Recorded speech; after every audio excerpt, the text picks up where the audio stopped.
welcome back to Post-Match. I am joined by our repeat champion, Crow. We're back.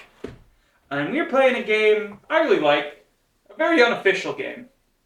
We played Liar's Dice, a game that Crow didn't think he'd be the best at, and absolutely trounced. I thought I was going to be the first one out.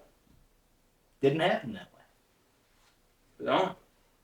A guy who is the closest of us all to having a math degree. Yeah, he really should have had it better in stock.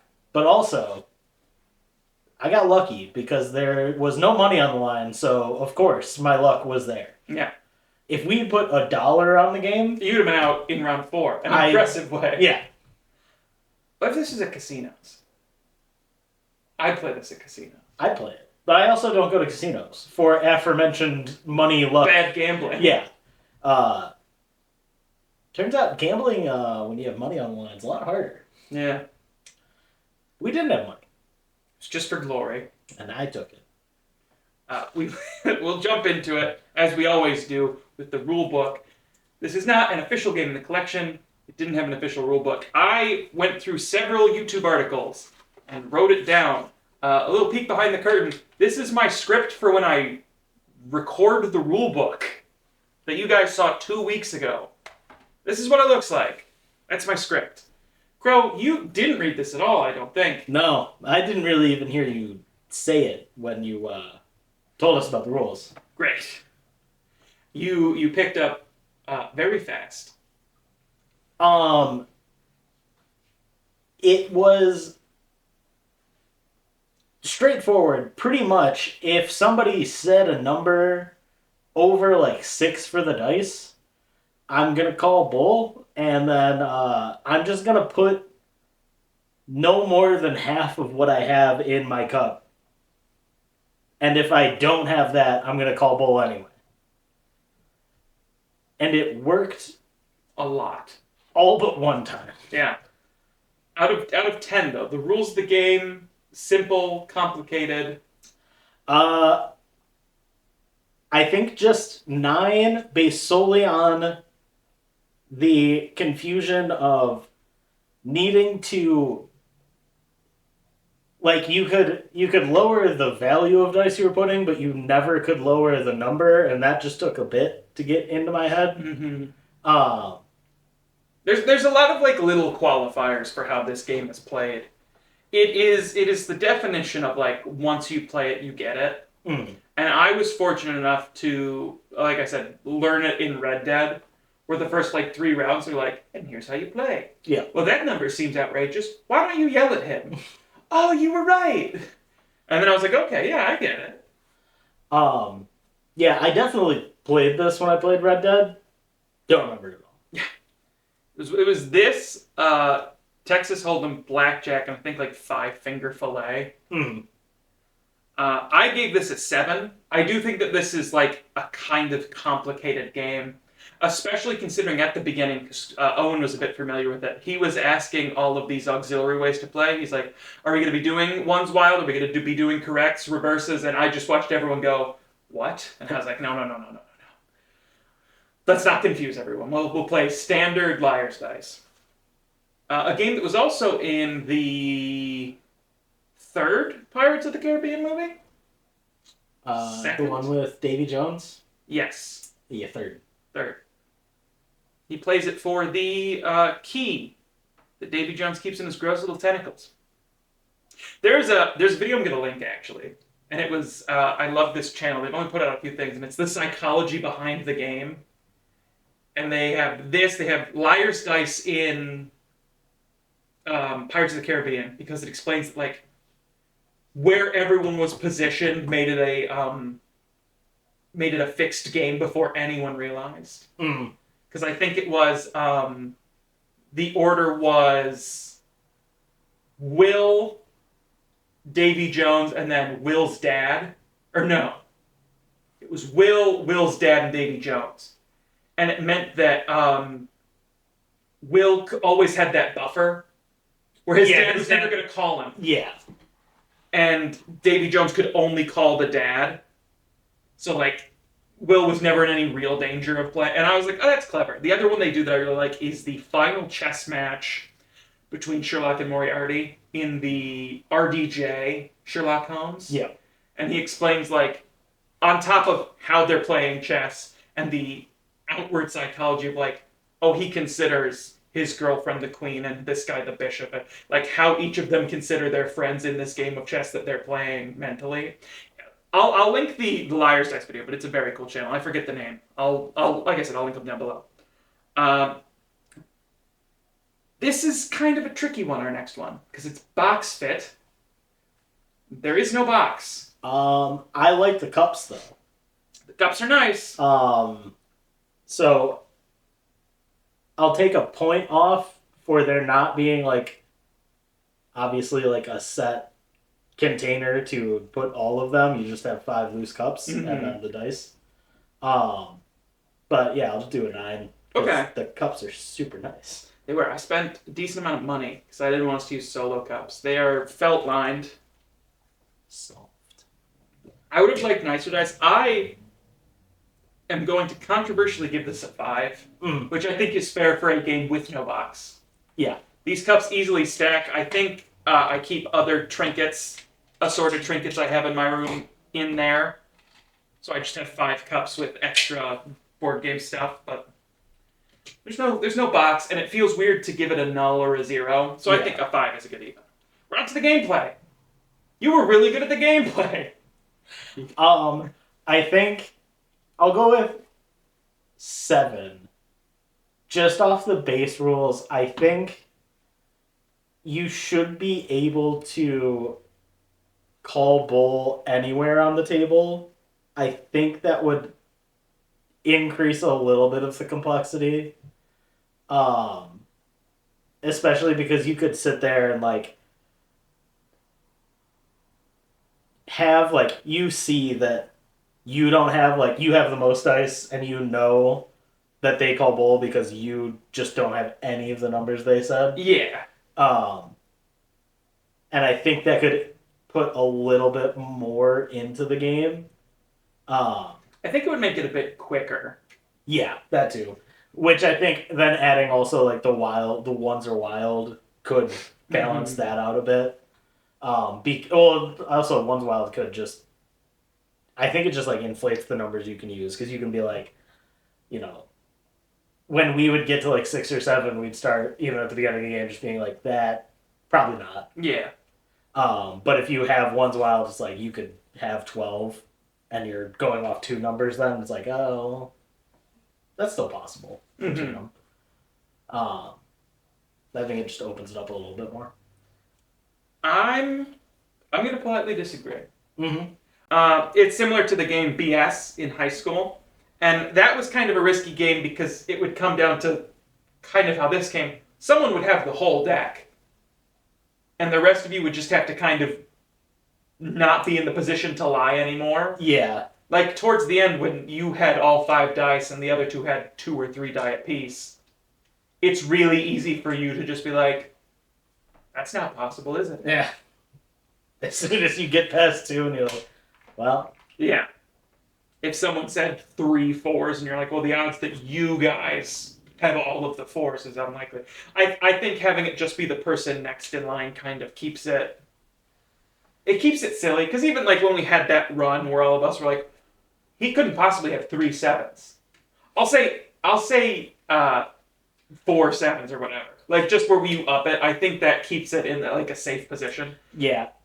I think part of like when we were playing and like I was going down the line of people, I think once someone gets that major advantage of it, other people feel like they need to make a move. Yeah. Where, like, if they just kept putting themselves out or getting those guesses right and being like, that's bull, like, you can't have that, and having that right. Because Tyler at the other end obviously had like 4 dice for most of the game. Mm-hmm. So when we got towards the end, he was still like, well, I know I have 4, and I was sitting at the end going, well, I can say whatever I want. People in the kind of just got squeezed out. Putting Owen in a horrible position. He put himself. If it ain't broke, don't fix it. Doesn't work when it's broken. And you don't know how to fix it. Yeah. You just don't stop calling bull. Just put a number out there, make someone else guess. And that was the thing is like I got away with it quite a few times because I was like that seems outlandish, but if I call bull, I'm in a bad position. So in turn, like I don't want to risk my die. I might as well go one more. Yeah, and hope. Yeah, I think the fix was he just had to push one over of whatever I said, and hope that I wasn't bluffing. But I was also just kind of doing that with Tyler. I was like, hey, whatever he says, I'm just going to push one over unless I have something else. Like 5 of something or 4 of something like that. I'll lead into the next category of short play replayability. This one's out of 5. I didn't see a lot of like, what's the, like number variation. Like there are some games where it's like, oh, he's only playing 2s, she's only playing 4. Like, we would kind of find that main number and then keep that train chugging. Yeah. I thought it was interesting because there were some rounds where that, like, the value was changing every single time someone bet. And I couldn't get a read on, like, do they actually have that number? Like, enough of them to make that jump?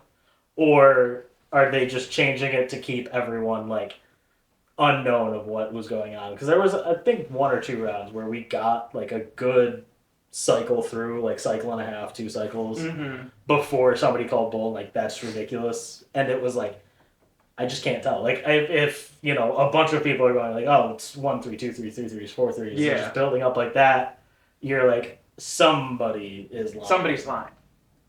And I feel fine, like, when we get to 6 or 7 being like, no, that. We also, like, we refused to start low. Until like 2 people were already out. Until we got to the point where people had 1 die left. It's like, you can start at 1. You can say 1. You don't have to start at 3 and guess if there's more. Yeah. But also it puts that pressure on the next person of, like, person. They have to go over that. But it worked. I'm 50-50 on that. Because that first time with 4 6s and there was only 3, that could have gone either way. Yeah. Yeah, there were a lot of times where people just turned over. It's like literally 1 person had that number, and that's it. Everyone else was like, I don't have any of that. Yeah. Not a lot of, like, bluffing either. No, I didn't. I was just like, that's the number I would go with because I have 2 of them or 3 of them. It wasn't really liars. It was misinformation, guys. Yeah. And I would just have to be like, oh man, this is a hard decision. Meanwhile, I knew exactly what I was going to say no matter what anyone put before. Or just go being like, that's not right. We'll circle back. Short-term replayability out of 5. 5. I'd do this again. Okay. I'm also going to say 5. I love this. I said it in the other video. I have this on my phone. I play it constantly. If I have a moment to myself, I'll be like, okay, time to lie on the internet. Yeah, you get a couple rounds in. It's like me with Balatro. The alternative is long-term replayability. Down the line, are we going to play this again? Is this coming to your house? I'd give it 3. I think part of what hurts it is the fact that it doesn't have, like, a box. Yeah. And I'm telling you to just bring 5 cups over. Or, I mean, we could obviously use the just, you know, you just need the dice and we'll use solo cups or something, but that's less fun. These are so official. Yeah, the felt is so nice. So quiet until you're smashing it onto the table. Yeah. And I got my soundproof table cover on here. Yeah, we used it. We did. The final category, objectively, was how do you like it? How'd you like it? Out of 10. Not counting the fact that I won again. I think it's still a solid 8. Obviously, there's better, but it's a fun game. I mean, they put it in Red Dead for a reason. Yeah. It's fun to do. I'll give it an 8 as well. It's a pretty standard game. I do wish there was a way to easily transport these felt cups without having to buy just a long Pringles tube and just... Pringles, if you're listening, I have a proposition. I need a custom-made Pringles tube. Just make them all slightly change size and do like Russian Rusting nesting. Russian nesting doll situation. Yeah. One person's only allowed one die, the littlest cub. Yeah.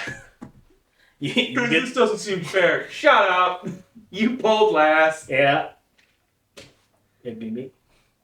After this, it would be me. Before I reveal the scores, is there anything you want to add? I feel like we covered a lot of ground with this game. No, I feel like I got what I wanted out. It's a great game. Mm-hmm. It's just a lot of fun to putz around. Yeah. Yeah, I feel like I've given it the score I want to give it. I fear that we could have played like 8 dice a person and not gotten bored. Yeah, absolutely. I would have been fine with keep going, and also I might not have just kept not losing dice. Mm-hmm. What was it? We were taking us from 25 die to 40, and then that math goes out the window. Yeah. I was trying to play like actual probability, and it worked for a good chunk, and then Owen just kept saying stuff, and I was like, that's a bad spot, because it could go either way. Yeah, I think part of it was also because it kept starting right next to you. You were getting like, 3 of whatever, and you were like, I can't call, I just gotta put a number out there and keep it going. Like, you didn't get the chance to be at the point where you're like, this could stop here, like, I want to call. Or I have to put in some stupid number, and I don't want to do that. Yeah. So the final scores are, I gave this out of 50, a 37. And a lot of those points were taken from box fit. Yeah. On the technicality. You gave this 41 points. I was going to say it was over 40, definitely. Yeah. It's a fun game. It's a solid game. I do genuinely wish there was an easier way to transport it. Just rope. Or like a burlap sack. A very tall 10-gallon hat. Here we are. Doug Dimmadone's hat. And his brother, what was it, Dennis Dimmadome? Yeah. Owner of the Dimsdale Dice Shop. That stupid bit. Anything you want to say before we sign off? As our reigning champion? Come back next month and watch me still retain the title, because I'm not losing. I actually don't know what we're playing next month. Do I dare say? I'm getting a producer nodding God no, so I won't. You'll find out next week. Yeah. I will say, I do think there's a good chance that you retain that. It's 50-50. He either retains it or he doesn't. Thank you guys so much for watching post-match. I am James. This is your champion, Crow. We will see you next month. Later. See ya.